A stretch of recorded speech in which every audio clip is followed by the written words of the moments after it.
Hello guys, so today it's another vlog, and today's vlog guys, we have the new, totally new Sigma 51.2.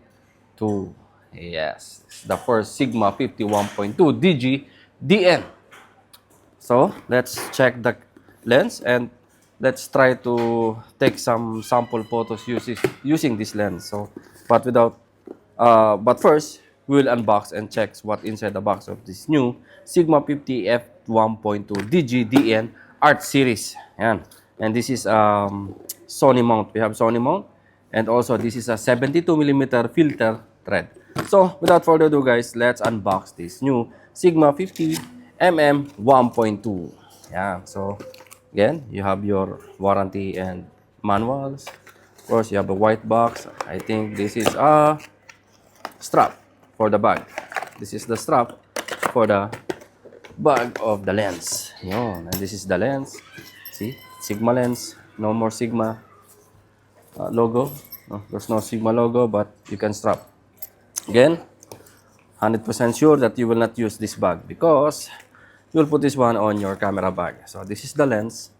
Yeah, for 1.2, it's a very small 1.2 lens.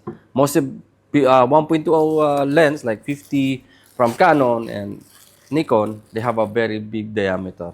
But this one guys, it's only 72 diameter. And see the lens diameter. So it's smaller. And this is the hood. It's metal. Okay, so I will not use the hood, of course. Pero let's put the hood and see how it looks with the hood. Yan.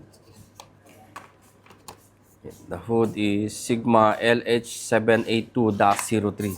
That's the model of the hood. And again, this is a DN type lens, so it's smaller than the normal non-DN. And of course guys, this is DN. That's why your aperture control is already in the lens. See, you have the 1.2 f1.2. Shout out kay Moment. 51.2, you have the 1.2 control. You can lock. Yan. So, yan. Hindi naman siya nag-lock, pero you can lock. Okay. If you go automatic, yeah. If you go with A mode or automatic mode that you can control from your camera, put in A mode and lock. So, yeah. But if you unlock, yan, try to lock in, for example, 1.2. No. It will lock only on the automatic mode. So you can lock then. Yeah. Again, you have your focus, autofocus, manual focus, autofocus lock, click on, off. I don't know what's click on, off, but it's there. Ayan, click on and off. So this is the Sigma 50 f1.2. Yeah, I surprised guys that it's very, for the 1.2 aperture, it's smaller. Yan. I know it's DN, that's why, but still, I think this is in DN type, still bigger. Still, the size is normal size. And guys, so let's try to take some sample photos. I will not show you the behind the scene, but I'm gonna show you. I will use this camera with maybe a Sony. We have Sony A7R. We have Sony A7R, and let's try to use this Sigma 50 1.2. So I'll show you now the sample photos. Guys, so this is the Sigma 50 1.4. This is the 1.4, and this is the Sigma 50 1.2. So check that difference, guys. So similar, guys. It's with the similar filter thread, 72, all same type DN. So all art series.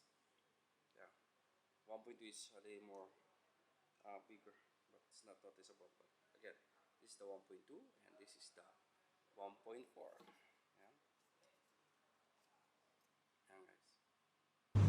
Also, we have the Sony A7R Mark 5, yeah, with the Sigma 50 1.2. So let's set our settings.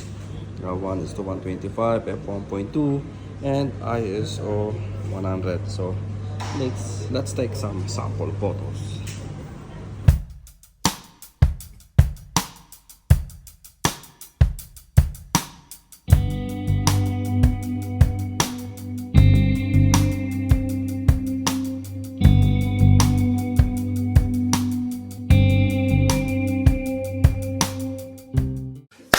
Ayan guys, that's it for today's vlog. I tried already the lens, fast focus is there, and yeah, it's not heavy for 1.2, and I like the photo quality using this 51.2. I shot all the way with 1.2, so the bokeh it's very sweet bokeh, and I like the lens, guys. So again, guys, if you want to check the price and availability of this Sigma 50 f1.2 lens, you can visit our website www.abworld.com, or if you want to check all the Sigma lenses that we have available here in AB World, you can visit again our website www.abworld.com. So yan, hanggang dito na lang.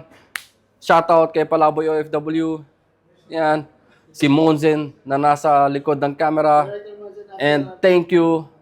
Mabuhay.